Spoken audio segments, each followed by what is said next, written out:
Another month and one other TBR. We are in September. It is my birth month, Virgo season. I don't know what that means, but some women tell me it's important. What's up, y'all? Welcome to my channel. For those of y'all that don't know, my name's Chris and I know how to read. Allegedly.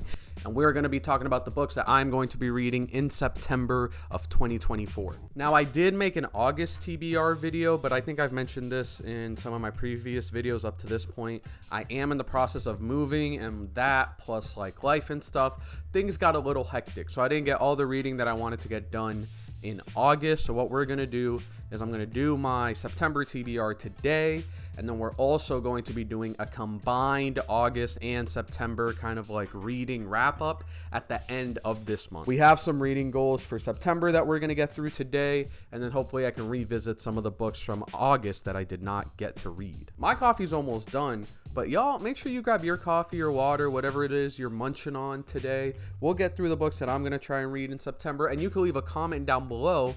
Let me know what books are y'all reading in September. If you got some comments, some opinions, some questions on the books that I plan on reading, let me know down. There's comments down there. Use them. So two of these books I had on my August TBR that I wasn't able to get to. One of these books is a reread, and then one of these books is a book that I have not read before. So the ones that I have, or the first one I should say, that was on my August TBR that I did not get to is Sherlock Holmes by Sir Arthur Conan Doyle.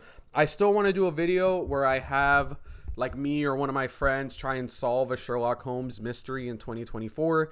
And Sherlock Holmes was also like the first series I fell in love with in middle school, like the first mystery series. So while I don't plan on reading this absolute chonker of a book, or at least the entirety of it in September, I do want to read the first few novels, the first few stories, whatever it is, just so I can get back into the love of mystery. I've had kind of like an relationship with mystery books or thriller books in the past, so I really want to go back to my roots, what kind of started it all, Sherlock Holmes, for me at least. This is definitely going on the TBR for September again, like it was in August, and I do want to read a few of the novels, not just to like reignite my love for Sherlock Holmes, but also for mystery. I've yet to read a good mystery since I read Sherlock Holmes in middle school, which is a wild statement, I recognize that.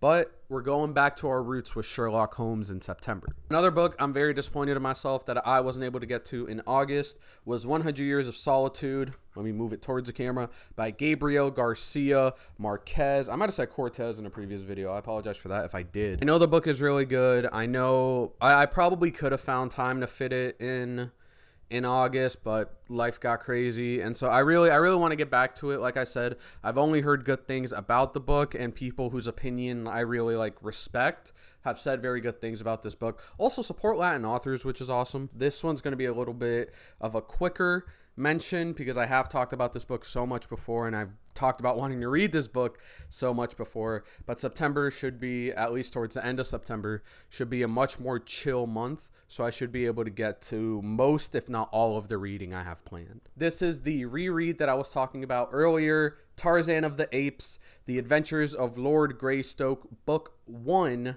by Edgar Rice Burroughs. I remember I got this book like freshman or sophomore year of high school at Barnes & Noble's. It was on sale, and I was like, oh, I've seen the Disney version of this. What's the book version like? Oh my God, the book version is so much better. This is the story of Lord Greystoke, of Tarzan, who after the death, long story short, this isn't spoilers, it's been around for hundreds of years. Parents get marooned on an island, and by marooned, I mean there was a mutiny on the ship they were on.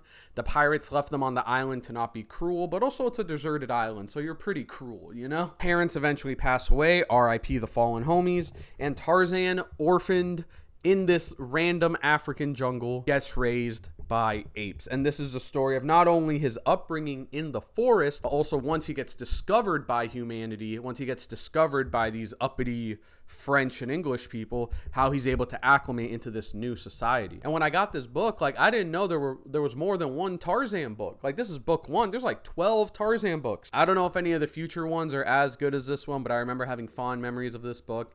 And also my story graphs is looking kind of light, so I want to make sure I can add this to my story graphs and also reread what's to me a classic. Last but certainly not least, the last book I want to read in September on my TBR for September is The Heaven and Earth Grocery Store by James McBride. Again, I'm a big fan of buying books because I hear they're good, and this is exactly one of those things. I had heard it mentioned in a couple YouTube videos and like a couple people who's like opinions I respect, and like I mentioned that in my learning how to read in 2024 video, where I try to build my group of like influencers and YouTubers and things like that based on if we share the same opinions of books. So I want to make sure I'm making an informed decision, not just with my time, but also with my money when it comes to buying a book.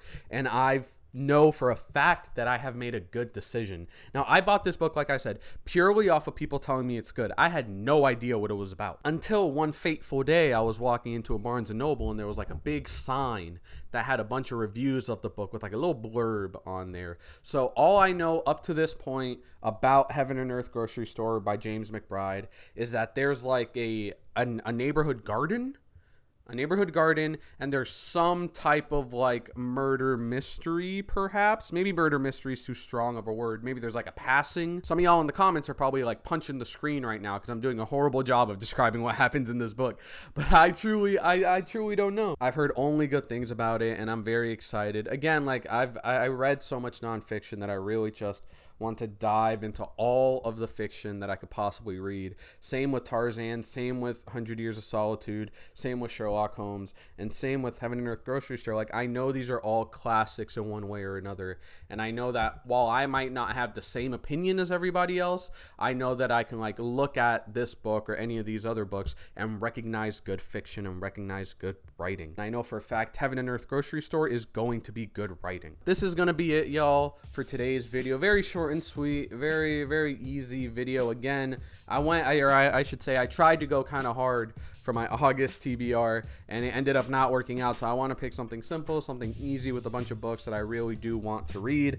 But these are it. These are the 4 books that I'm going to be reading in September, or at least a big chunk of them. Heaven and Earth Grocery Store, Tarzan of the Apes, 100 Years of Solitude, and a little Sherlock Holmes mystery here or there. Really appreciate all the support in my last few videos. My donating books video that I uploaded either before this or one video before this, if I remember correctly, has been doing numbers, at least for me, on my channel. So I really do appreciate that, and any love that y'all want to show to me, to this channel, would be greatly appreciated. If you like this video, obviously hit that like button. If you want to comment on any of the books that I'm reading or any of the books that you're reading for September, I would really appreciate it. I love the conversation that we can build in these comments down below. And if you like quite literally everything I'm putting out, to the point where you want to be notified when I upload a video, hit that subscribe button. I'd really appreciate it. Like I said, any and all support is awesome, and I greatly appreciate it. That's all for today. RIP Kobe, and I'll catch y'all next time. Peace.